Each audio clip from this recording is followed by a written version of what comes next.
Welcome to the new paradigm.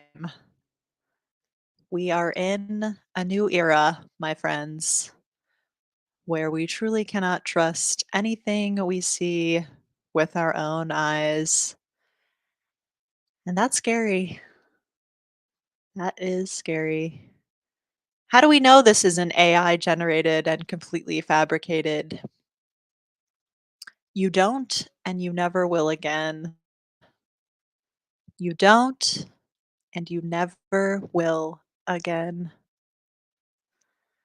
Hello, friends, and welcome to the Friday stream. I am Lisa, your hostess. Great to be with you. Thank you guys for showing up. Today, we're going to be talking about AI and its impacts on women and girls, and some of the scary things that have been happening lately, and whether AI is the new Burqa. And I've actually been talking about this for a while, because ever since I've been in feminist spaces online, I've been hearing women say, "Never ever show your face online. Never use your real identity online." And I have very mixed feelings about that as someone who does this stuff myself, and I think we need more women speaking up in public. And as we know, the internet is the public square now. Actually, the Supreme Court is trying to figure that out as we speak. But I don't think, if you really believe in your feminist beliefs and stuff, and you really think this is truly the way and everything, that you shouldn't just stand behind it. That's me personally. At the same time, this is why I said I have mixed feelings about it, is that I get women who wanna maintain their privacy for safety's sake and stuff. I get that too. So and I fully respect it too, basically. But it does make it harder for the women who are out here, like, doing it, and so there you go. Irene says, "The crazy thing is that remember when AI art first came out and it was just blurry blobs? That was only a few years ago." Enlightened Female says, "I think it's okay for an already established women to use their identity online, but younger, unestablished women should tread a bit more carefully unless they have a backing to fall on." And it's like so sad, isn't it, that we can't even talk about the basics of women's rights without risking our own livelihoods and everything like that. That's But you know what? Feminists have this has been the case for feminists like all throughout history, and it like women's rights only advanced by individual women like putting themselves out there, and they did take a lot of crap, right? We're not even talking about feminism online today. We're talking about a totally separate issue. But but yeah, I don't know, like, that's always kind of in the background of these conversations. I've talked to Radical about this many times, like, that, again, I see both sides of it, so it's not to, like, shame anyone who doesn't wanna go public with their ideas. There are other ways to obviously like, just even y'all being in the chat supports me. I'm not really doing, like, a lot of feminist activism right now, but just being here, whatever. Hey, thanks. Love you too. So I wanted to show this Reddit post that I came across a while ago, but when I saw this post, I was like, "Oh my god!" I sent it to Radical, and I was like, "We have been talking about this exact thing for so long, and this is the whole part of the conversation. It's not just about doing feminism online; it's being a female at all online, doing anything." And we know in other parts of the country that women are confined to the home. They cannot leave without like a male escort or whatever. And that's like really scary. And do we really want to be living in like the digital version of that? So this was a post. Um, and I think it's pretty well articulates some of the things that we've been talking about. There is a recent post on female antinatalism, which discusses a major website that posts AI porn of women and girls from all over the world. It is so massive that OP has seen women she knows in the small suburbs she lives in.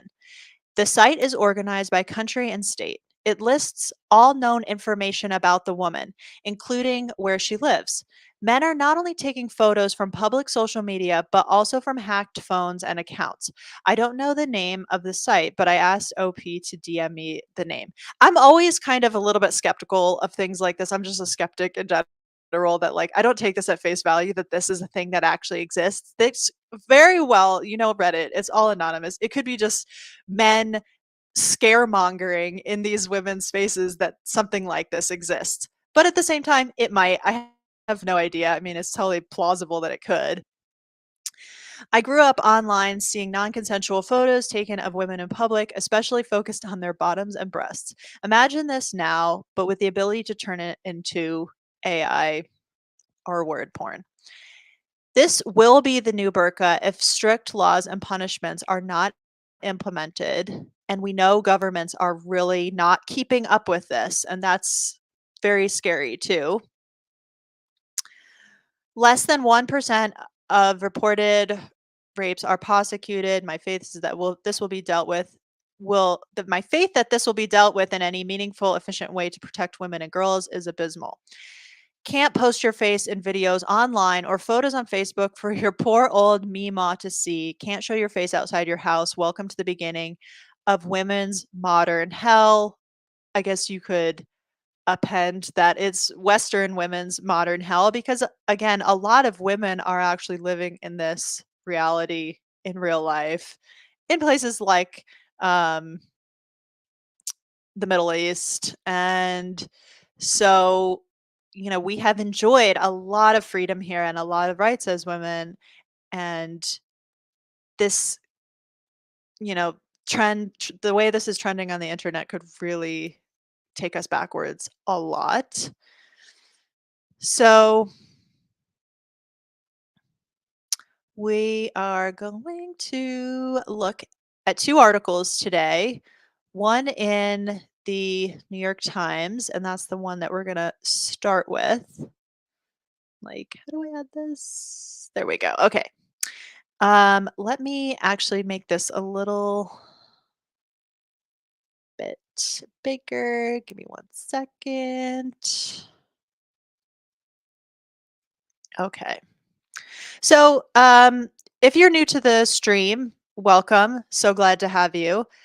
Feel free to chat. We have a wonderful, wonderful chat here. Everyone is super chill and friendly and will welcome you if you are new or you're a lurker. Um, I don't know if did I introduce myself? I'm Lisa and I'm your hostess of the stream. The way this works is we read an article together and we share our thoughts and react to it. I haven't read this yet. This is something I skimmed. I'm familiar with this concept. And I'm sure I will have a lot of thoughts on it. And I really hope that you share your thoughts as well. And we'll just pause as we go to discuss this. So if you're new, that's how it works. And I welcome your contributions. Okay. So this is a subscriber newsletter by Jessica Grose. She writes about motherhood, parent issues, and stuff. She's an interesting perspective, definitely a very mom perspective. So, and I don't know if people would say, oh, this is kind of like a think of the children type thing, but we should be thinking of children. um, Enlightened Female says, in my opinion, our rights as Western women don't extend as far as we think they do. They're almost purely based off of capitalism and profit rather than a true interest of the well being of women. Super interesting. Also, when we think about how women and women's rights and everything intersect with capitalism in the West, we have to consider the fact that capitalism in the West only exists in the form that it does because women provide their unpaid labor. So, women are doing so much unpaid labor. And without that, men wouldn't have their whole fun capitalist system. Lee says, I wonder if AI can be used to teach young boys to not be violent. Like, I'm Batman. Let me teach you about consent. Pretty funny. Callie's daughter said almost all man made technological advancement has made things worse for us, but made the men feel like God so everyone ignores the harms. I think there's probably something to that. Yeah, definitely. I think the internet's overall been a net negative in ways. At least social media has. Like it's the being able to have the connectivity and, access to like electronic medical records and stuff like that. That's awesome. Like that's so I feel like that has really advanced things in a positive way. But then things like this are really they are legitimately scary in kind of like an existential way, right? So the article is called AI is making the sexual exploitation of girls even worse. So it's even worse. We know it's already bad, but it's even worse. This is from a few weeks ago. I was like, "Oh, is this still topical?" But, it's never not gonna be topical, so let's see what we're getting into here. On Tuesday, a few weeks ago, Kat Tenbarge and Liz Kreutz of NBC News reported that several middle schoolers in Beverly Hills, California, were caught making and distributing fake naked photos of their peers. School officials at Beverly Vista Middle School were made aware of the AI generated nude photos of students last week, the district superintendent said in a letter to parents.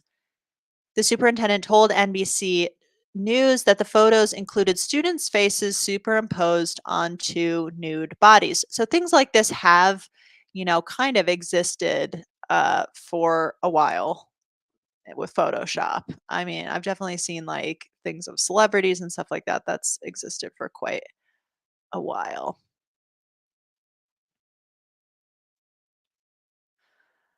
Um, Enlightened Female says the only good thing about the internet is the fact that I found radical feminism while using it. And Lee says I have to make jokes or scream, and it's nice. It's nice and quiet at the moment. Okay. Um, yeah. So just looking at this, something I always look at in these articles is the way they remove the sex of the perpetrators from things, and obviously, like, um, the sex of the perpetrator is removed from this title. We don't have the sex of the victim removed. We have exploitation of girls, but it's, exploitation of girls by who? It's almost like there is no, subject in this, right? There's just an object. It's a passive voice, right? The sexual exploitation of girls, not male sexual exploitation of girls, or even sexual exploitation of girls by males. But I'm always really clued into that. Like, my background is in writing, and I'm always really clued into that passive voice type of stuff. But again, this first paragraph, where's the boys in this? And I believe Jessica Grose is a girl mom. I don't even think she is a boy mom. I'm not sure. Somebody could Google that. But um, I feel like I looked her up and I was like, did a boy mom write this? I don't think she is one. Um,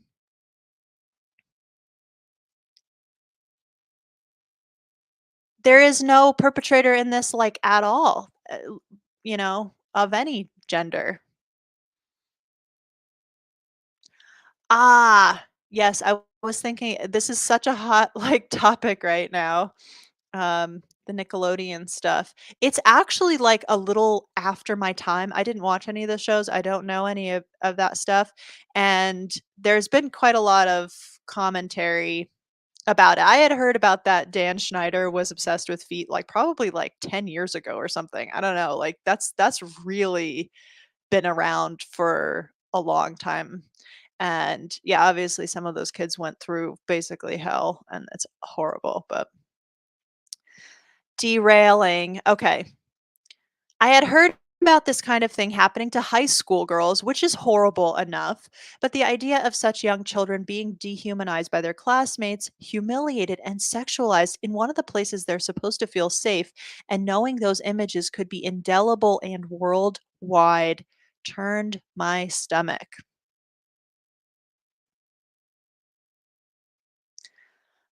I'm not a technophobe and have in the past been somewhat skeptical about the outsized negative impact of social media on teen girls.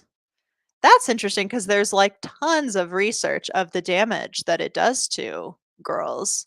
And, girls' self esteem has been plummeting and their rates of depression and anxiety have increased so much. And while I still think the subject is complicated and that the research doesn't always conclude that there are unfavorable mental health effects of social media use on all groups of young people, the increasing reach of artificial intelligence adds a new wrinkle that has the potential to cause all sorts of damage. I think we've talked about this recently, but like the amount that people use their phones and the addictiveness of this technology and social media is really changing the way that kids' brains form. And we are seeing Generation Alpha, maybe a little bit into Gen Z, that those are kids who grew up with their parents glued to smartphones and they didn't get that interaction with mom, potentially. Uh, their brain was not able to form as a normal brain to socialize properly. Like, not to take anything away from the boys who did this, s who are doing these kinds of things, but, like, they probably were not raised right, you know? Again, we talk about, socialization versus genetics and stuff, and, yeah, I don't know. The possibilities are especially frightening when the technology is used by teens and tweens, groups with notoriously iffy judgment about the permanence of their actions. Something we have talked about a lot. Um, hey, Joan of Arc. It would be difficult to list a whole ton of benefits when it comes to social media, says Irene. Maybe a few, but would those outweigh the bad? I feel like social media has been so, so, so harmful. So harmful to basically everyone on so many levels. And I really encourage people to, at the very least, get off of Instagram and Facebook and Twitter. I don't see really anything redeeming in those apps at all. Um, or whatever is redeeming, it just doesn't outweigh the potential negatives. And also, you're supporting these companies when you use them because they're generating ad revenue just by you using it. So, I have to admit that my gut reaction to the Beverly Hills story was rage. I wanted the book thrown at the kids who had made those fakes, but I wanted to hear from someone with more experience talking to teens and thinking deeply about the adolescent relationship with privacy and technology. So I called Devorah Heitner, the author of Growing Up in Public, Coming of Age in a Digital World, to help me step back a bit from my punitive fury. Heitner pointed out that although artificial intelligence adds a new dimension, kids have been passing around digital sexual images without consent for years. According to a 2018 meta analysis from JAMA Pediatrics, among children in the 12 to 17 age range, the prevalence of forwarding a sext without consent was 12%, and the prevalence of having a sext forwarded without consent was 8.4%. In her book, Heitner offers an example in which an eighth grade girl sends a topless photo to her boyfriend, who circulates it to his friends without permission, because of course he would do that. But all of those electronic communications, I'm pretty sure, maybe don't quote me on this, but I believe even the girl sending a photo of her own self to someone electronically is considered CP and is prosecutable. And no doubt the boyfriend circulating it around would be too. Where they're choosing to actually prosecute children who do this, certainly if an adult sent this stuff around, it would without a doubt be CP, and that's a felony. Um, Whether kids ever get prosecuted for those kinds of crimes, I don't know. Or if it's a crime if a child does it. I'm not 100% sure, but I believe it is. After they broke up, but without her knowledge, her picture kept circulating, passing from classmate to classmate throughout their middle school. And then one afternoon, she opened her school email to find a video with her image and sound effects from a porn video playing with it. That kind of situation is already sickening, but the creation of fake nude images adds another layer of transgression. I mean, I think mm, no, I think that it's not another layer. Like, I feel like this is bad enough or actually maybe worse, right? Like, this is actually the girl. Like, it's almost saying I think by saying like, "Oh, if someone you're like a pure victim of AI porn," that it's like that the 8th grade girl is somehow responsible for for her classmates, like, circulating her picture around and making, like, pornography out of it, by saying the pure AI videos and stuff are worse, like, it's kind of saying, like, she deserved it a little bit in the other case. I don't know if you guys agree with me on that, but um, in the Beverly Hills case, according to NBC News, not only were middle schoolers sexualizing their peers without consent by creating the fakes, and of course, there is no such thing as consent among middle schoolers, like you can't consent to this any of anything at that age, right? So it's like you couldn't even obtain consent if the person said, "Yeah, sure, go ahead and do it." Um, they shared the images, which can only compound the pain.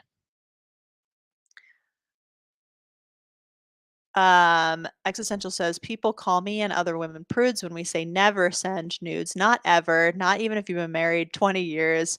Don't do it. Do you want that stuff like over the digital airwaves, Like that's insane. If you're creating an image of someone else and doing it without their consent, Heitner told me, whether it's real or fake, you are violating that person and violating their privacy, violating their safety. In these situations, he said, girls may feel their sense of social acceptance has been lost. They may feel a sense of torturous humiliation from not knowing who among their peers has seen these types of images and who hasn't.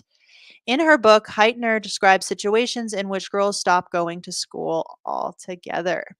But Heitner also cautioned against over punishing the perpetrators when they are younger children. It's important to understand that a 12 or 13-year-old is developmentally different than an adult, she said. While it may be appropriate to suspend that child or move them to a different school if their victims no longer want to be around them, they shouldn't be indefinitely barred from all participation in school or cast out of society. Now, what do you all think of that? Like, what should be done? What should be done about these 12 and 13-year-old boys who, that's a point. They don't understand the consequences of their actions. They really don't. Um, but if you don't punish them sufficiently, then their classmates will learn that the consequences of their actions are like there are no consequences. So it has to be I think this is something because it's happening at this age, you have to talk to kids about it. Um, but you have to talk to them about it because they know about it already and they're gonna do it. But you have to make it so that the punishment is so extreme, probably, that they will, be scared. Uh, Um, so even if they're young, there needs to be punishment. I think we know what sort of men they'll grow up to be. Lee says, I see the logic, but it's better to punish boys now or they'll become violent men. Ballistic says, no, I think consequences should be severe. Maybe not the kind that sticks forever, but it's an incredibly serious crime. And if it's not punished as such, how will they learn? And I totally, totally agree. Um, it's such a serious crime, right? You're telling women that the essentially the world is not safe for you and not women. like 12 and 13-year-old girls. It's it's so traumatizing. This is the kind of trauma that a girl might like never truly recover from. And it's going to stick with her the rest of her life. It's that trauma that kind of like informs how you view yourself within the world and even like stays in your body. That kind of trauma, you know?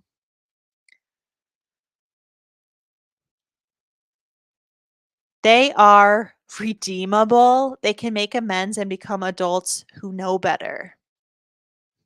Skeptical. It should be noted that in the Beverly Hills case, according to NBC News, the superintendent of schools said that the students responsible could face expulsion depending on how involved they were in creating and sharing the images. It has to send a message to any other kid who would try doing this. It has to. It has to send a message sort of far and wide too, right? So you like hear that that happened in a few towns over. Well, it's definitely never going to happen here because kids know better. They know they'll be expelled if they do that. Kids need to be better educated starting in elementary school about technology and consent before things like this can happen. Once again, kids can't consent at 12 and 13 years old. Um, Somebody Google if Jessica Grose has boys or girls. I believe she's a girl mom and not a boy mom, which is kind of surprising, but we need confirmation about that. Um, if you think grammar school is too young to learn about such things, remember these days it's typical for kids to get their own cell phone at around 11 or 12. That's totally insane. And many kids, even younger than that, have access to a family iPad with image creation and sharing capabilities. As Heitner writes in her book, teach your child the importance of never sharing an explicit message or photograph of another person, especially without that person's consent. For the millionth time, kids can't consent. Explain to them that regardless of how they came across that explicit image or message, passing it on to someone else is unethical, perpetuates that person's violation, and is very likely illegal in their state, especially if the image is of a minor.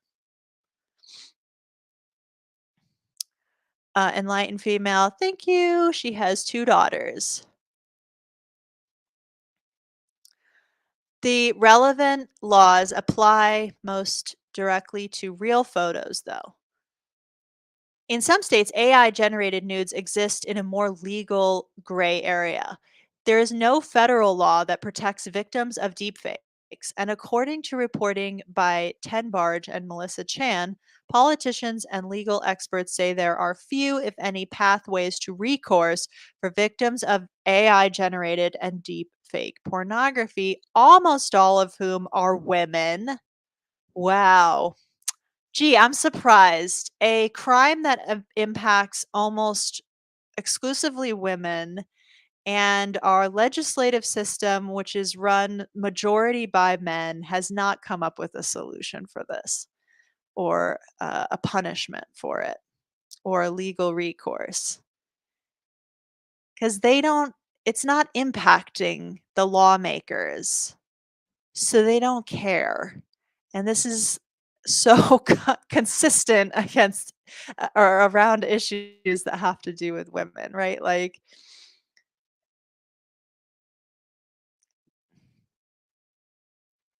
politicians and legal experts, who are probably overwhelmingly male, say there are few, if any, pathways to recourse for victims, almost all of whom are women.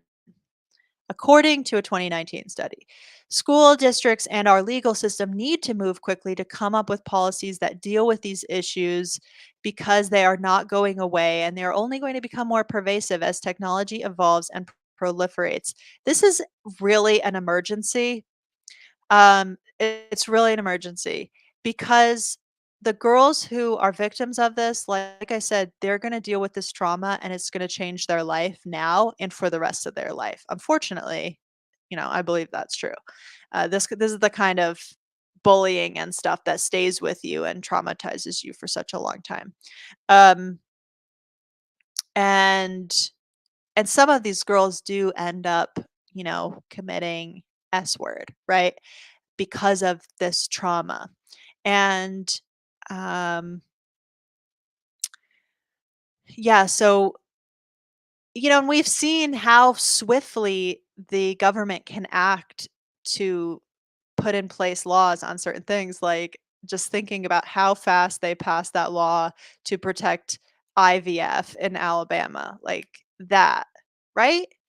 Pass a law overnight that protects girls because it's so straightforward too. It's not like there's any gray area of like why this should be okay or they shouldn't pass a law about this. Like this is not a partisan issue at all. It's not something that lawmakers should have to argue in committee about like forever to get anything put in place, right? Like this is so obvious. It's like it's so obvious.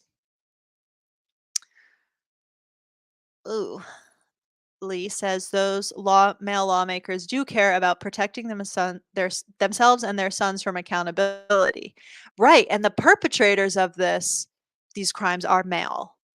The victims are female, the perpetrators are male, the legal system is run by men. Um, Enlightened Female says men in power know that this issue will never impact them the way it impacts women. Notice how men are treated when their nudes get leaked when compared to women. How are they treated? Like, I feel like I mean, they're also kind of ridiculed, I guess. I can't really think of that many, like, examples of that happening, but they but usually the context is, like, different. It's not but I'm not gonna say men can't be victims of this also, they certainly could be. It's just, like, the majority are not, right? Still, even if a man got, like, praised for his naked body, it still could be very traumatizing. So, I'm not, like, both sidesing this because, like, obviously 99.99% of the victims probably are girls and women, but, you know, that's not to say, like, a man couldn't also be traumatized by having his stuff shared against his will. PT says, seriously, this would traumatize any adult, let alone a child. I can't imagine how these girls will get through this. Awful. So, where were we? School districts and our legal system need to move quickly to come up with policies that deal with these issues. This is like we need an emergency school board meeting. We need like emergency legislation. And if it ends up not being quite right, go back and fix it later. But like you have to put something in place to protect these girls like now. Um, because they are not going away and they are only going to become more pervasive as technology evolves and proliferates. Heitner also emphasized the importance of getting to the root of this kind of behavior. We actually need to lean into teaching kids about empathy and respecting one another's humanity. Okay, so underline this, class. Like, you have to teach boys that girls are human, I think. Right? That's not a given at all.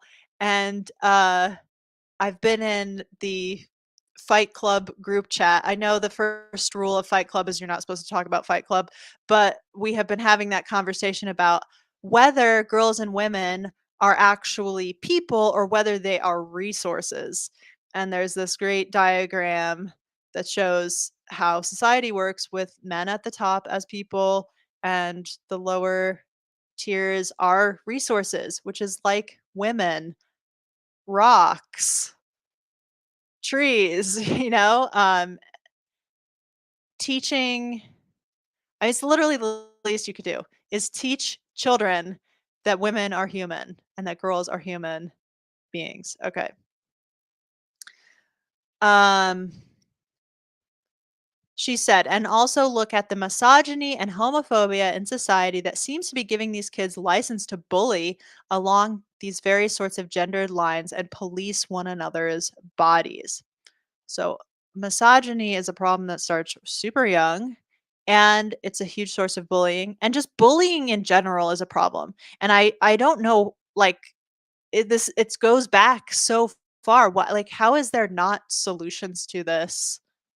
Like, are parents not as involved in their kids' lives as they need to be? Are teachers not aware that this stuff is happening?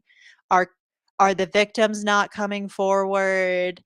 Not to victim blame, but, like, I don't know what the I'm sure people have been trying to come up with solutions to bullying, like, forever. Um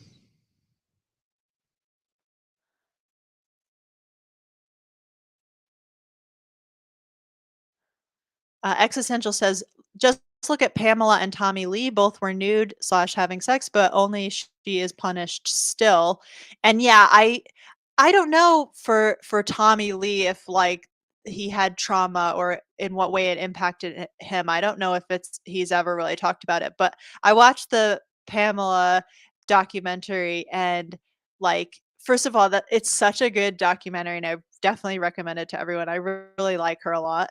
Um but she was really traumatized by it, and still to this day, like, just she was turned into a joke,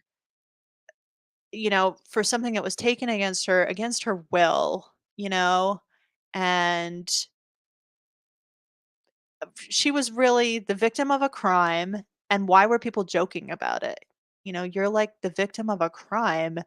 You should be getting empathy, sympathy, and all that kind of stuff from people. And horrible, and you feel like people should be so much more aware of that now. Like, look at the way that people joked about Monica Lewinsky or people joked about Britney Spears and Lindsay Lohan and women who've, like, been going through crises and stuff like that, or were the victims of things, and they're just turned into a joke. Then that just teaches other women victims that you can't come forward when it's your own self, you know? It's horrible. Um, Mari says, "Hey everyone, this subject brings me a lot of fear." I think a lot of us have that reaction to it. It's like a very, like, visceral reaction to this. It's like horrible on an existential level. Like, oh my god. Of course, I think of the innocent young girls, but can you imagine how some psycho X would use this? Yeah, exactly. Irene says, "It reminds me of some when someone says people are so terrible when talking about male violence." I agree. You have to just always be very, very aware of when the gender is removed from language as much as, yeah. And I catch myself, like, doing it too, right? We're kind of conditioned to do that, but definitely. Um, Enlighten says, "Name the problem. How can we work on fixing or preventing a problem when we can't even address it correctly? It's men and boys that are dehumanizing women. People doesn't begin to cover it." Or again, um, look at how this is framed too. We need to lean into teaching kids about empathy and respecting one another's humanity. Um, Not all girls have empathy, but it is a more, like, feminine trait, right? So the gender is removed from this when it's really not girls that need to learn this, because girls aren't the one perpetrating these crimes. So we don't need to teach all kids. The girls, there's no girls doing this to guys, really. They aren't.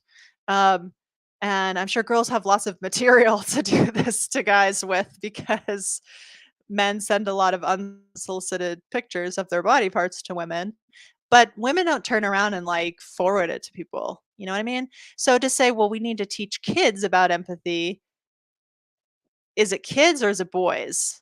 Because girls are not perpetrating these crimes. Um, and, it's interesting that they bring up, like, homophobia here too. I'm not sure how that intersects here, but, it's certainly a problem and probably always has been for adolescent kids who, are just not accepting of people who are different. Um, Existential says, "Boys mainlining Tate aren't going to listen to flame assemblies about empathy for women." Yeah, it's like, how do you make empathy for women, like, cool? Uh, yes, and the bullying that girls do to each other is not it's not along the same lines as, like, what we're talking about here, although they certainly are capable of it. And Lighton says girls are either born with empathy or socially conditioned to have it. Young girls will always try to see the best in people. It's mostly boys that need to be taught about humanity and empathy, giving some weight to the genetics or biological argument that they don't naturally have those things, that they need to be taught it. And again, we talk about this stuff. We're not talking about all men. So any man out there listening to this one, we're not talking about you. Um, but this is pretty, like, widespread issue. Not the empathy assemblies. Uh, Ballistic says, "I could see some mean girl doing this to another girl she bullies, but it wouldn't be nowhere near the norm." Agreed. And Lee says, "Girls spread rumors, boys hit and rape."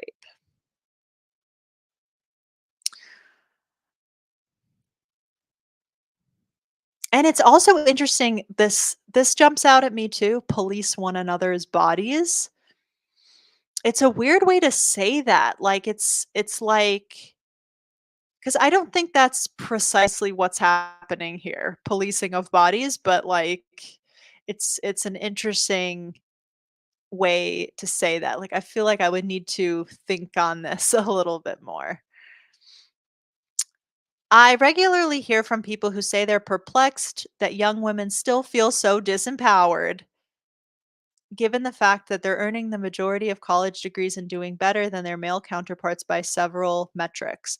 By the way, I heard someone say this the other day. Oh, we're almost done. Okay, let's just finish this.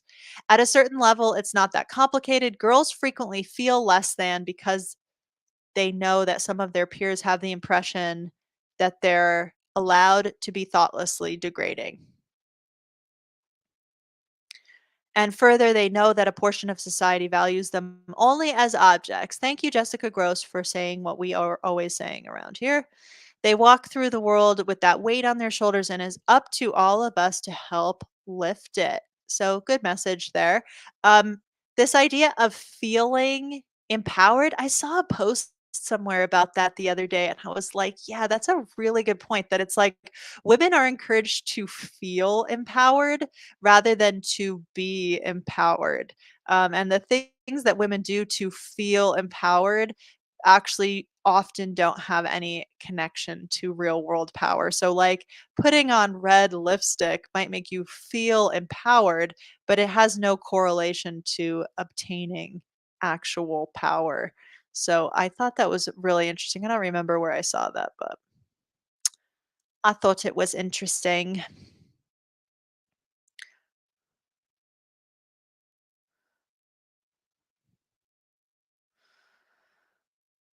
Leighton says biology overrides education most of the time, but it's worth a try. At this point, they'll have to teach younger than middle school, though. I've come across 5-year-old boys with free internet access.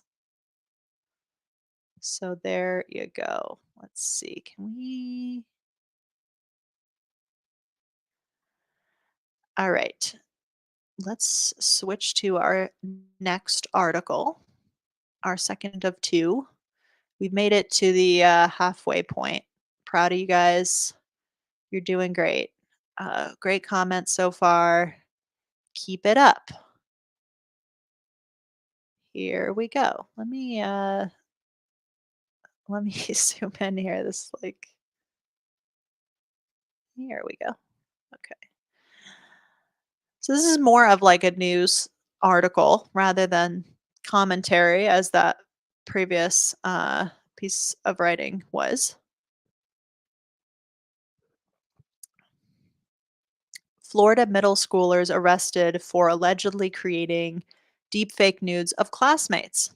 Now, this, I don't know, has it done this? Oh, yes, March 8th. So this actually happened like a week after the other incident. So there was an incident in Beverly Hills, and then a week later, there was an incident in Florida. So I'm actually surprised there haven't been more. Maybe we're just not hearing about it. I actually wouldn't be surprised if this was like becoming kind of commonplace, but Florida middle schoolers arrested for allegedly creating deepfake nudes of classmates. In what appears to be the first criminal case of its kind, two teenage boys were charged under a 2022 Florida law for allegedly creating generated images depicting middle school classmates. Another question would be, why is the AI software allowing this? To, are there no safeguards that the people who created this AI software can put on their programs? Like, yeah. Two teenage boys from Miami, Florida were arrested in December for allegedly creating and sharing AI generated nude images of male and female classmates without consent. Again, that's my fourth or fifth time saying this.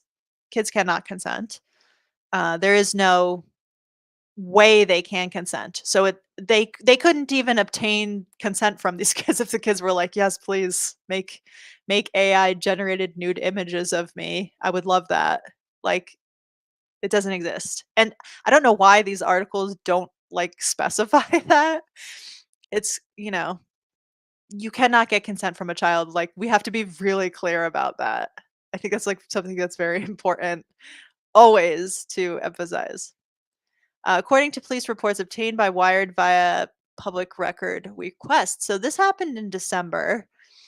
So the news of this came out a week after the other one, but this incident actually came out or happened 4 months ago. The arrest reports say the boys, aged 13 and 14, created the images of students who were between the ages of 12 and 13. That's very disturbing.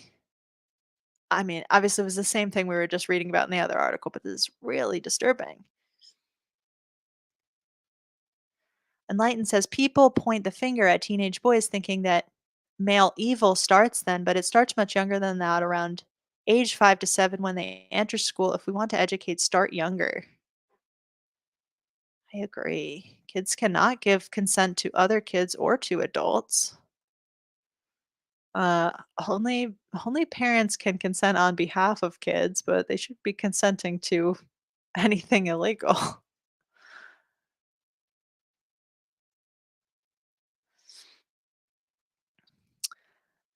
Lee says they don't specify that 12-year-old girls can't give consent because of how many men could be charged with past crimes.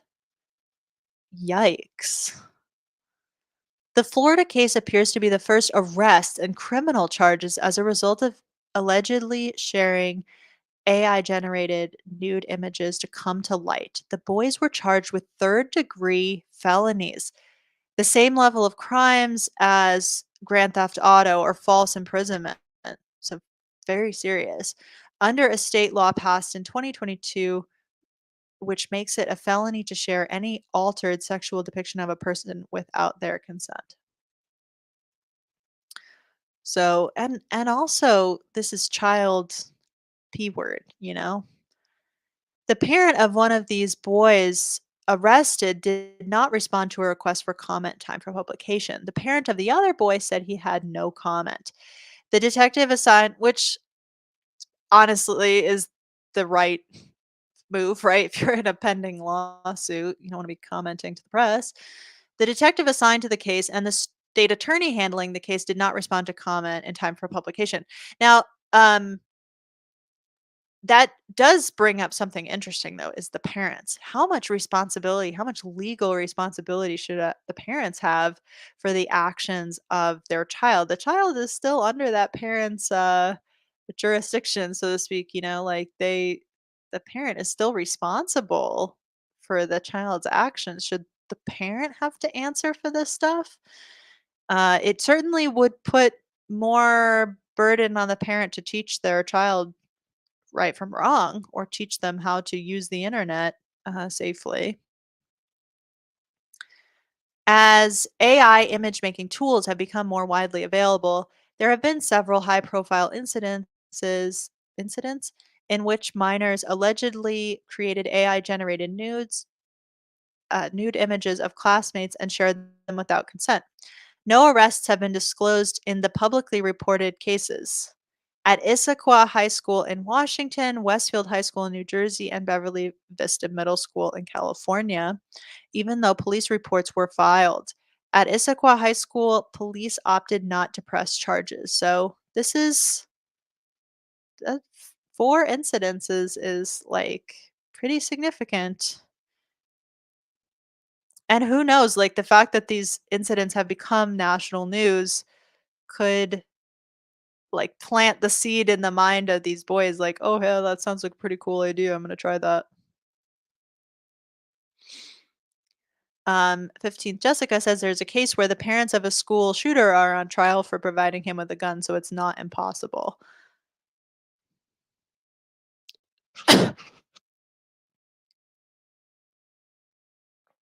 Oh, got a little tickle in my throat. Existential says it's hard though because as the kid gets older, the parents have less control than we think and they want. How do you retroactively prosecute for being a bad parent though? Um, maybe there's a certain age at which the parent is not responsible anymore. Maybe it's like 15 or 16, but certainly if your kid is like 12, 13, 14 doing this kind of stuff, like they're young enough that you should still be pretty responsible for their actions. Enlighten says, legally speaking, parents should be held accountable in a similar way that Ethan Crumbley's parents were held accountable.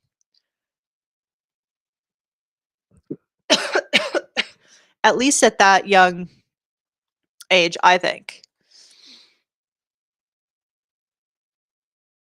The first media reports of the Florida case appeared in December, saying the two boys were suspended from Pinecrest Cove Academy in Miami for 10 days after school administrators learned of allegations they created and shared fake nude images without consent. After parents of the victims learned about the incident, several began publicly urging the school to expel the boys. I wouldn't want those boys in school with my kid either. If I had a boy, I wouldn't want those boys in because they're a bad influence. If I had a girl, I wouldn't want those boys in school because they could victimize my child. So yeah, I would be pretty mad about that if I was a parent and I found the school like didn't expel the kids.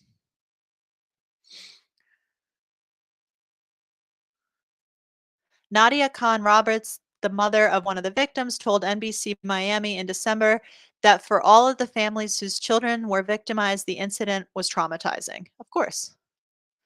Our daughters do not feel comfortable walking the same hallways with these boys. Yeah, that's the other thing. The victims are still there too, right? Like, you have to see that kid and they're going to like sneer at you or smirk at you or be like, "Look what I got away with." And you're so powerless. Like, awful. It makes me feel violated. I feel taken advantage of and I feel used, one victim who asked to remain anonymous told the TV station.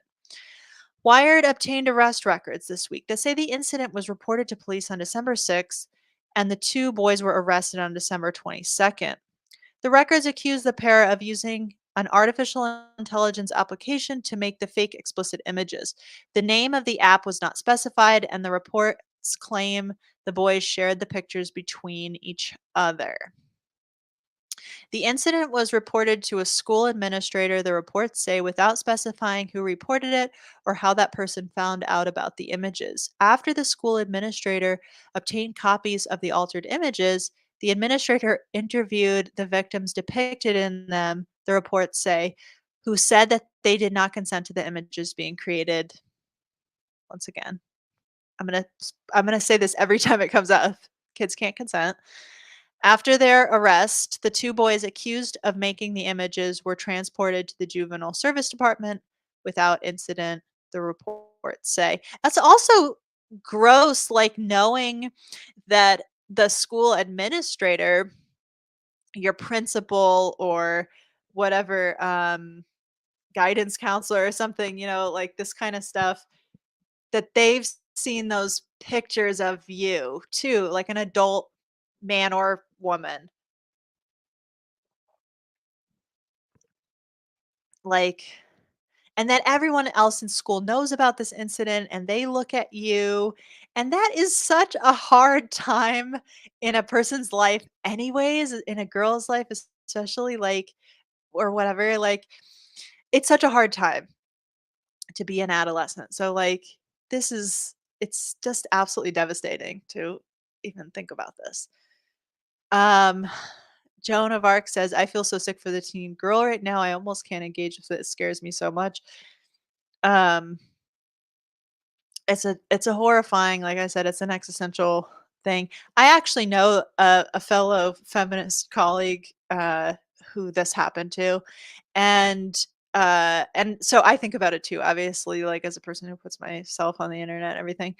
And you know what? She just I don't know how it impacted her. I've heard her talk about it, but like she kept going on with her feminist work, and it didn't cause her to run and hide, but she's an adult. And it's kind of like, oh, you can compartmentalize that. That exists on some part of the internet I'm never going to go to anyways, or whatever.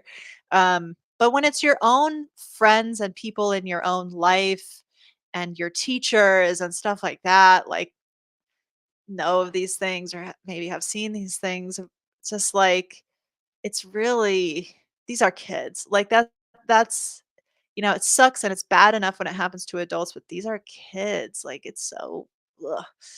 Yeah. There should be more investigation into the parents in these cases. I totally agree.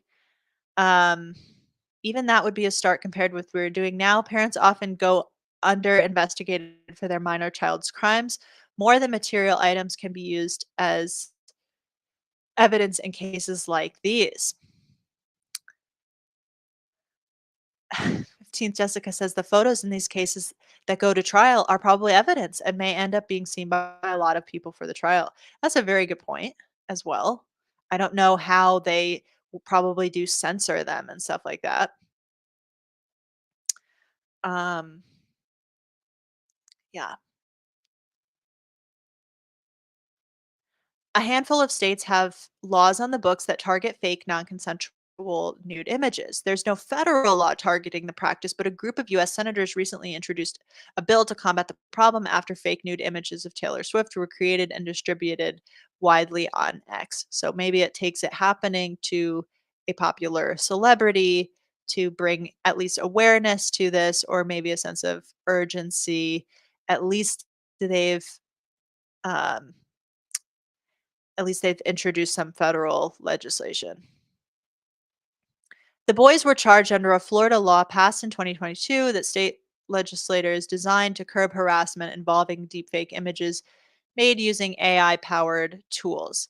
Stephanie Kanye Myron, a Florida lawyer who represents victims of non-consensually shared nude images, tells Wired that anyone who creates fake nude images of a minor would be in possession of a CSAM. I'll let you guys read that. However, she claims it's likely that the two boys accused of making and sharing the material were not charged with CSAM possession due to their age. So that's really interesting. It's like, oh, it's not a crime if you're young. That's the thing. Like, if you're like 13, 14 years old and you steal a car, like, that's a pretty, like, cut and dry crime. If you're 21 and you steal a car, it's still stealing a car. If you're 13, 14, you steal a car, it's still stealing a car. But, like, this is still the crime, but because you're so young, you don't get charged with the crime. I mean, I get that. Laws for juveniles are kind of different, or the way the justice system deals with juveniles are a little different, but yeah. There's specifically several crimes that you can charge in a case, and you really have to evaluate what's the strongest chance of winning, what has the highest likelihood of success. And if you include too many charges, is it just going to confuse the jury?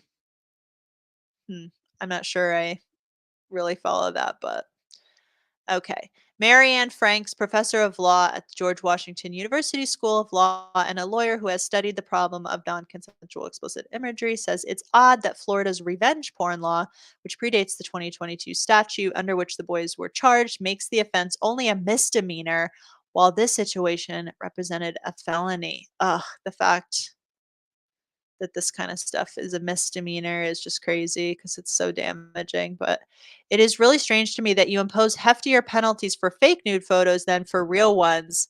She says, and that's really similar to what we saw in the other article, right? That like, man, that's kind of sticking with me. So like in the other article, Jessica Gross was saying, well, it's one thing to share around a photo that someone sent you. Like, you're sharing it non-consensually, but they sent the photo initially or the video or whatever. But making AI generated is like so much worse and those victims are so much purer. Right? So it's like it is kind of, even though both situations, they are crimes, in my opinion, of totally the same magnitude. In one case, you have this sort of the dark woman, right? The woman who's sort of responsible for what she gets because she was asking for it. What was she wearing? That whole kind of thing. Like she's partially responsible for what happened to her. So in those cases, it's a misdemeanor because what the guy did wasn't really that bad because she was kind of asking for it, right? But in the AI situation where it's it's a felony because these are the pure angelic type of victims. If you're familiar with old Hollywood cinema or westerns or anything like that, that's a really common trope. Like there will be the dark woman who is the woman who's like bad things happen to her, but she kind of deserves it, right? Because she's hypersexualized and stuff. And then there's like the pure angelic woman. And that dichotomy in these laws is very, very interesting to me. Franks adds that although she believes distributing non consensual fake explicit images should be a criminal offense, thus creating a deterrent effect, she doesn't believe offenders should be incarcerated, especially not juveniles.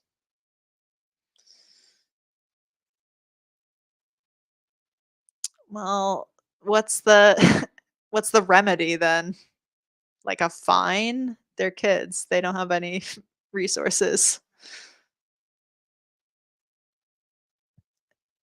Like you can't make something a crime and there's no penalty to it, right?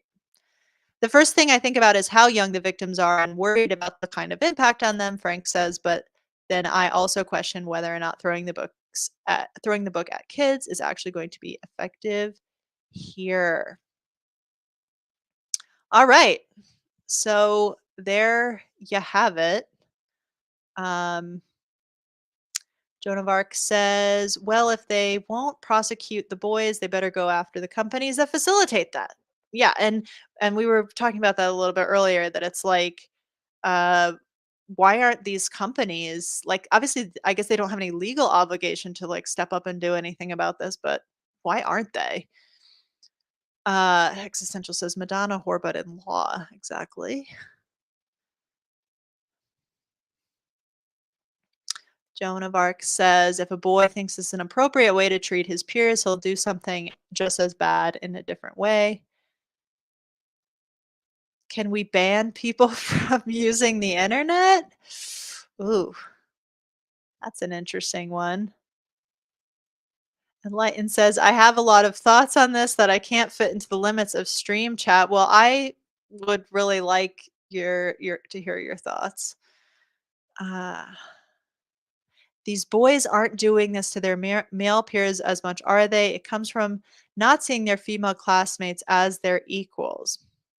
And Ballistic says the companies who make this AI software are making absolute bank.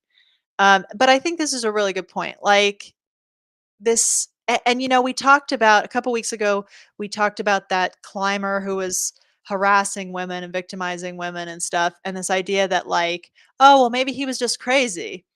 But it's like, yeah, but he only chose women victims. Like, so called crazy people kind of are crazy towards everybody. Like, that's the thing. It's they know who to target, right? The target is females. They why, right? They don't do this to other boys, you know? This is very interesting. I didn't know this. Sometimes hackers are banned from owning devices that can access the web. So they harass female teachers too. Um, yes, I would love to do a call-in stream sometime. I'm thinking of adding a more of like a casual stream on Tuesday evenings, but it's just kind of a thought for right now. Or we could just talk about whatever we wanted. But yeah, I would love to do that sometime.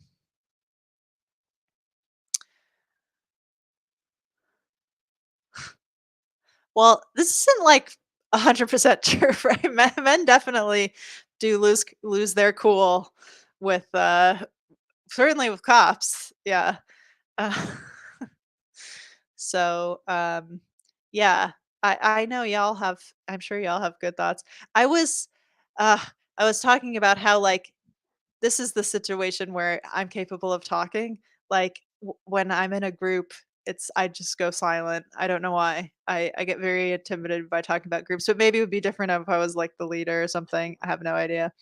Um, but anyways, do we have anything else we want to say about this topic or any other topics? We're at an hour, a little over an hour right now. So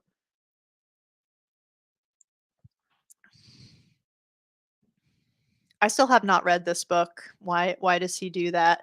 I feel like I've gotten a couple feminist books and it's it's kind of hard to read because they're so like depressing or something, you know. Um truly. Like reading an article here and there is one thing. Diving into a whole book about how the world is miserable for women is like yeah.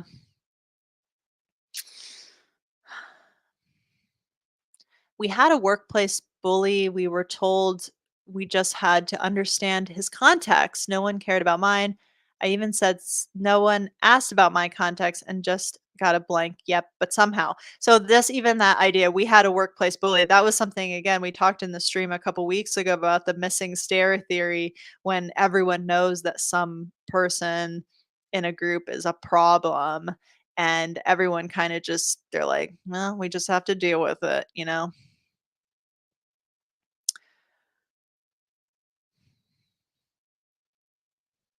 Take me to your leader. Oh, it's me.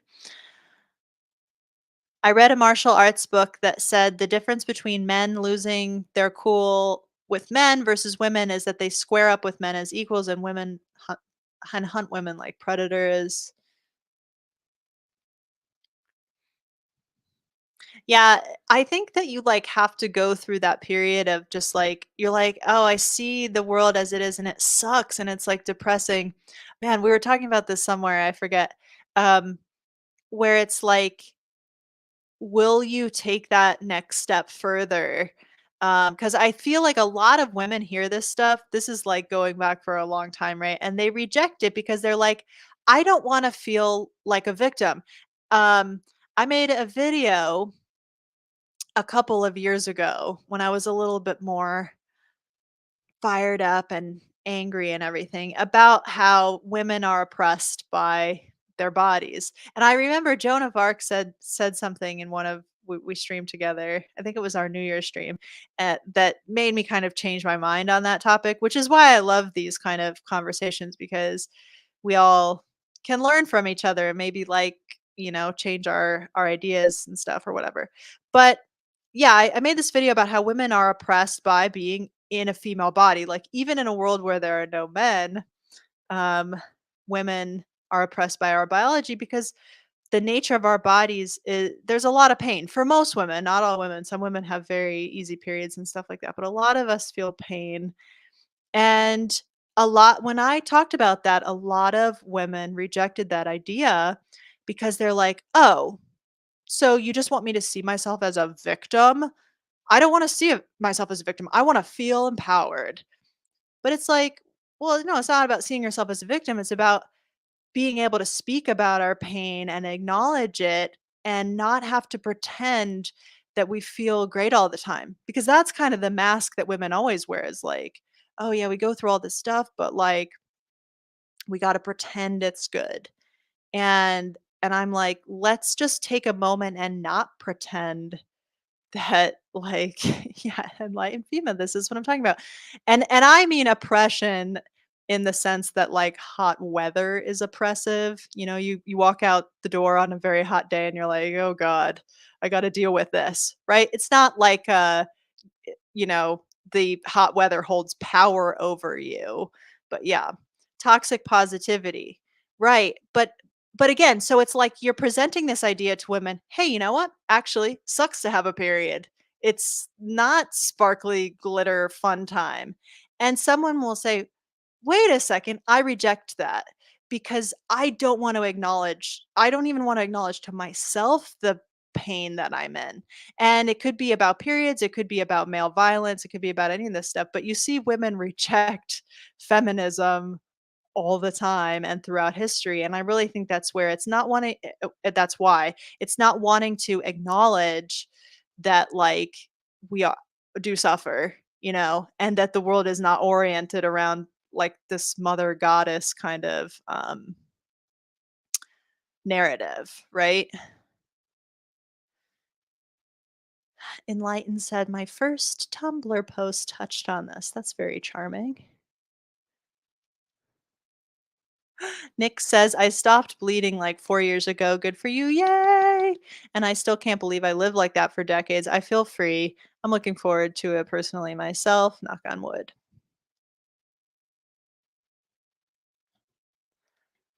Existential says the hot weather analogy is so good. Periods aren't happening at us, but they still suck, right? Yeah, because I think if you use the word oppressive, people will say, "Well, there has to be an oppressor," and I'm like, "Well, it's you can have just kind of this like neutral oppression, if that makes sense. Like, it's not like you don't need to be oppressed by someone. It's not relative to another group of people. It's just like like it sucks. Like, I don't know. You could just use the phrase "it sucks" instead of saying it's oppressive. Um, Joan of Arc says, "I don't like toxic positivity, but I also want to embrace my body in the real world and my part in nature. And sometimes body is cruel and it sucks, but sometimes it's amazing too." And definitely. And I remember like I had a super negative attitude about it and conversation with Joan definitely tempered my feelings about that too. And thank you for sharing your link, Enlightened Female. Appreciate that. Um, and yeah, like, sure, it's we can acknowledge it and kind of move forward. That's the other thing, right? So when you present an idea of womanhood or whatever to women that's negative, that things are not sunshine and rainbows or whatever. Some women will like hear that bounce off and like go radically in the other direction like, "No, it's great. Like I love makeup or whatever." And but then some women will push through that, and after you get through that initial pain of being like, "Oh my god, this is actually the world, this sucks." It's actually very liberating because you're like, "You know what though? I don't actually have to participate in these things in my own oppression and stuff like that," which a lot of women do. They participate in their own oppression and they participate in the oppression of other women, but you don't have to. You know what I mean? Like, so um, so there you go. Existential says, "I feel neutral about my body most days. It is what it is. But when I'm having cramps, I'm not interested in hearing how divine and feminine periods are." Yeah, totally. Totally. Oh, I'm interested in this too, and I feel like this doesn't really get talked about that much, but Joan of Arc says, "I'm very interested in how sexuality combines with that, how can women embrace what's natural to us when we're conditioned not to? And if we're straight, then embracing that could likely put us in danger. Um, and yeah, it's such a great question. Like, what is women's sexuality or, whatever? I don't mean sexual orientation. I mean, like, how sexual expression and stuff like that. Like, what even is it? Do we even know? Do we even know? Like, we don't. I don't think we ever could because it can't develop in a vacuum. Like, I remember like kissing a boy for the first time and just thinking of all the times I'd like seen kissing in movies and TV, and it felt like I was like acting out what I had seen instead of it being like an organic experience. You know what I mean? I don't know if anyone else had that experience, but like that's I think all women right? We have that in our head, like, we see all this stuff that we're influenced by, and it's obviously gonna impact our own behavior, you know?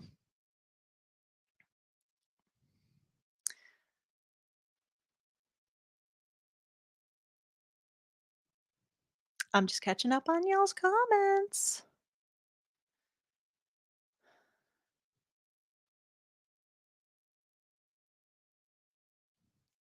Sometimes my throat hurts and is tense, other times it's relaxed and helps me sing. Sometimes my period cramps me up, other times I appreciate the indicator of my health and feel it's like a refresh. Sometimes I feel that too. Sometimes it feels like a reset, like it's like, got everything cleared out there, everything you've kind of been accumulating for the whole month. My older sister, who I am like estranged from, she used to talk about that, and that's something that I remember her talking about. Um, is that she kind of looked forward to her period every month because she felt like she would just shed everything emotionally and all this stuff that she had accumulated throughout the month. She could just let it all go. And I was like, yeah, that's kind of like a really cool uh, visualization.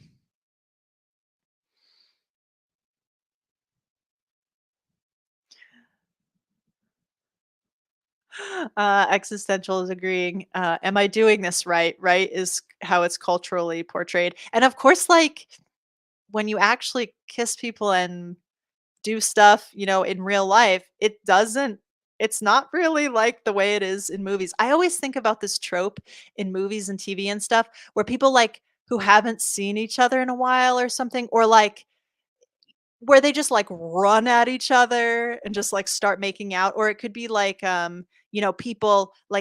people who work together in an office or something, and they're just, like, they have this sexual frustration between them, and there's all of a sudden, they just, like, run at each other and start tearing each other's clothes off, like, I cannot even imagine any situation where that is realistic at all, and yet that's, like, such a common depiction in media of how, like, people get together. It's totally crazy. Um, Irene says, "I hope this doesn't sound patronizing, but there are times I genuinely feel bad for straight women. They've not always been kind to me, but I still feel bad for their situation." I think that, sympathy, empathy is not unappreciated. Yeah, it's hard. Actually, I had a conversation with Radical. I don't know, she doesn't come to my streams anymore. What's happening, girl? Um, but we were talking about this ever-present topic of how straight women in, like, radical feminist spaces, they will say to lesbians, "Oh, yeah, it's so easy for you to be a separatist. You don't have to give up romance. You don't have to give up companionship and all of this stuff." And I was like, I see it, like, both ways. I see their point that they feel like, lesbians have access to this thing that they never really would be able to have access to, which is companionship with someone who is more or less their equal. So I get that. It kind of feels to some of these women that like, oh, it's like so easy for you as a lesbian to navigate separatism or whatever, you know? Well, this is what radical to radical is like, "I've been single for 10 years." Um, and of course, like, lesbian relationships are not all sunshine and roses all the time either, like, it's not like they don't have issues and stuff. Um, they don't have the same issues though, but I understand why women get kind of defensive about that. Like, what was the thing she sent me? Hold on, let me see if I can find it real quick.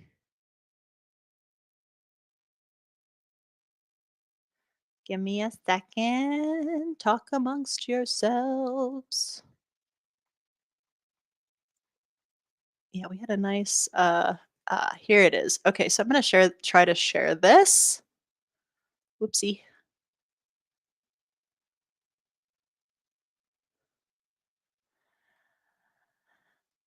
Give me 1 second.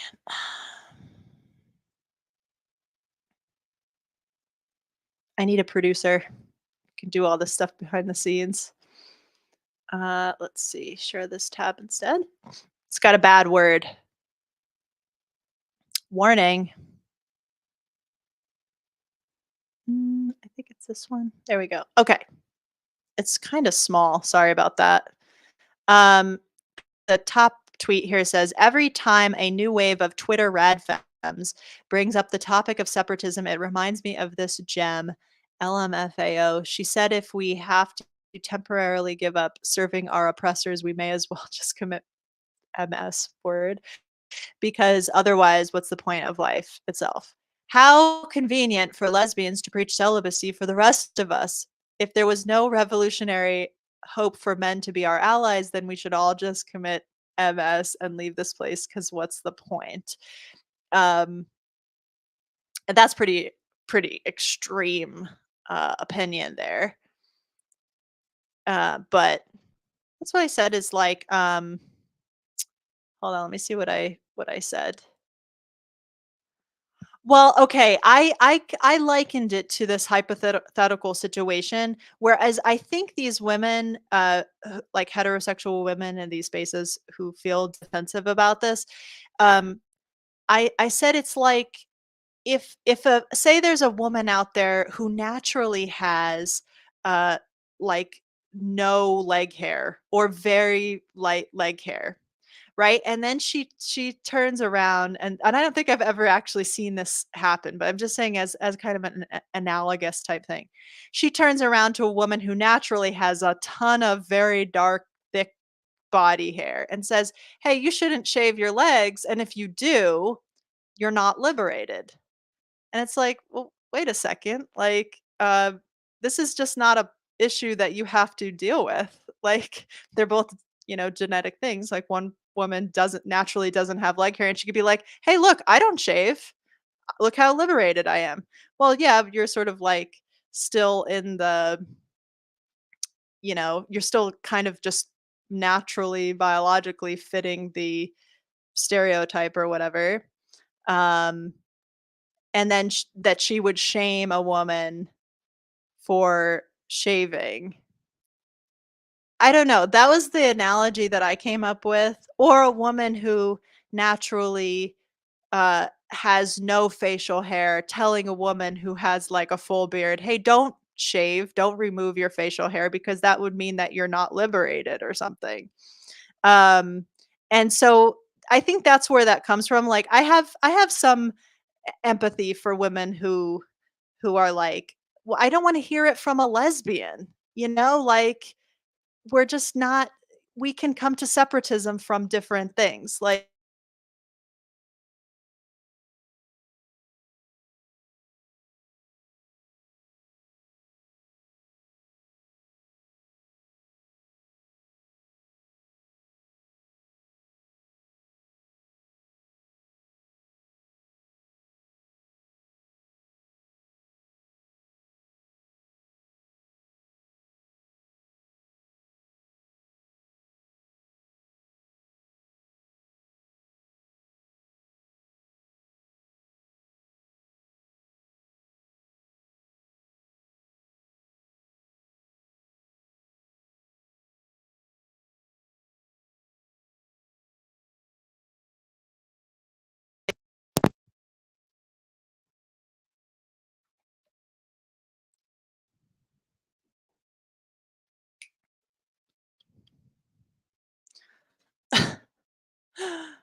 Hello?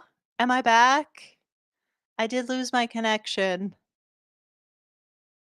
Tell me if I'm back.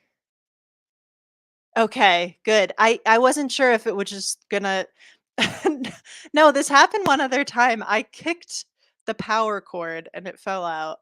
That was actually not so bad. Like, okay.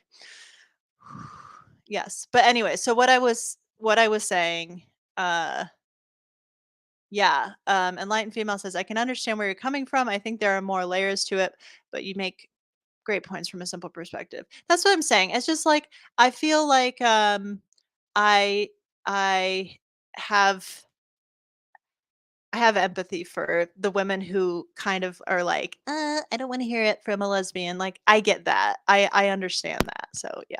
Anyways, sorry to interrupt my thought. But then at the same time, I feel the lesbians' frustration with women who are like, I don't want to give up, who like kind of refuse to see the negatives in the uh having a relationship with a man. Joan of Arc says, I want to help all the straight and bi women have super high bars for engaging with men and feeling like they genuinely don't need it. Then it might be okay to get back into dating men, though again, it's slim pickings. And that's kind of where I'm at too. The way that I have always approached it is like, are you getting out more than you're putting in? And the second thing I would add is, how much risk are you willing to take on? And are you willing to be realistic about the risk that you are taking on? Yeah, I definitely don't think it's this. And I don't agree with het women who frame it this way either. But, like, because that's just not really realistic either. It's like, yeah, everybody kind of struggles in relationships, more or less. Um, so what else now that we're back? Maybe that's a good place to conclude. Um, did you all follow the Kate Middleton thing, Joan of Arc, as a Brit? I would enjoy hearing your thoughts about that. Um, I was pretty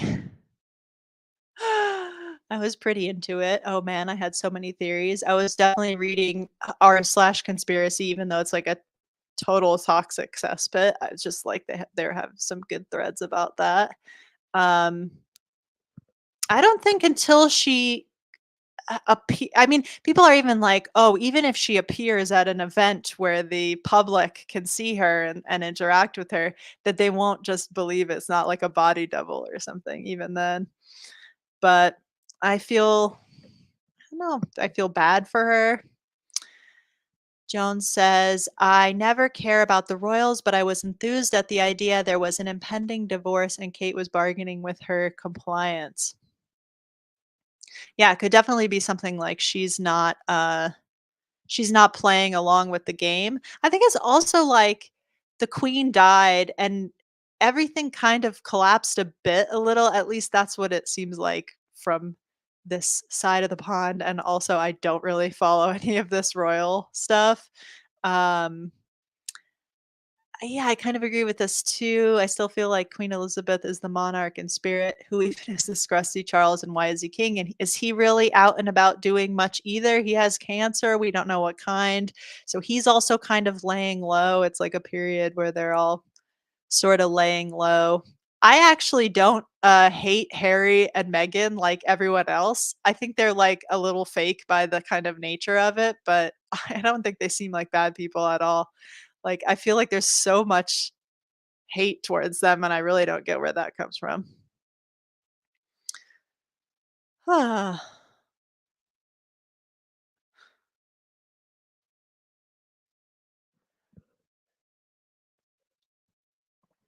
Fun royal talk. Expired Milk just got a news alert that Kate Middleton has cancer. Damn, is that for real? Gotta Google. Oh, no way. Whoa, that's insane. Aw, that's, like, very sad. She's so young, dude. What, she's, like, 42 or something? Sam. Oh, dude, cancer is, like, literally the scariest thing. I know, she's so young. Sad. Okay. Have fun working on your job. Yeah, maybe we'll close up shop, um, and I'll see everybody at Fight Club. Um, and yes, thank you all for joining me today. Loved our on-topic chat, loved our off-topic chat. These I've been thinking about it so much, like, there is an emergency for women's rights right now. Joan of Arc, you're in the Fight Club. Um, there is an emergency, and I think we cannot sit by. I think we cannot sit by, though, for real. Another thing I saw this week is, oh man, I'm gonna forget what country it was, but in Africa, they're rolling back. Um, they're rolling back bans on FGM. Uh, what country was it?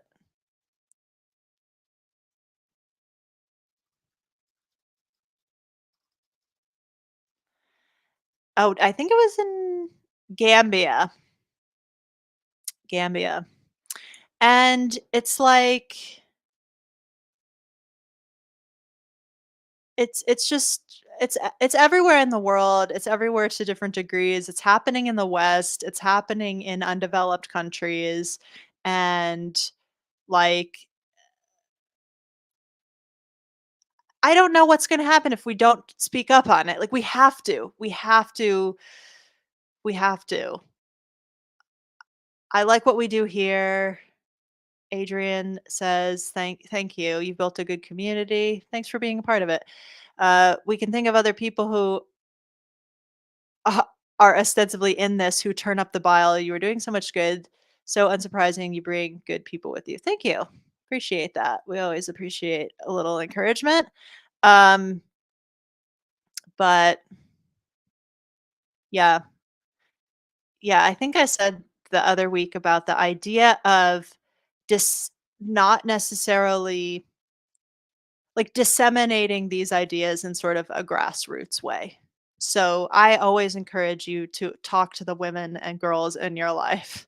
Like, you know, the ripple effect of passing along these ideas is really important and hopefully can make a difference, but we can't just let our rights slip through our hand like sand, and especially the older people in this chat and this stream know that, like, it was not always like this. Like, we grew up in a different world, and to see that girls now are growing up in a different world would, uh yeah, that's sad, but anyways. Oh, I love this idea. A stream where we can talk about how we've talked to the women in our own lives about some of these ideas. Yeah, that would be great. So, all right. Well, I will hope to catch up with you soon. Yeah, maybe we could coordinate and do a call-in stream. That would be really fun. I would love to do that with you guys. And I hope that you have a great weekend. I hope that you're healthy, getting some movement in and some fitness and eating healthy, sleeping good, getting offline, touching grass. I love you all. I will see you next Friday at the latest.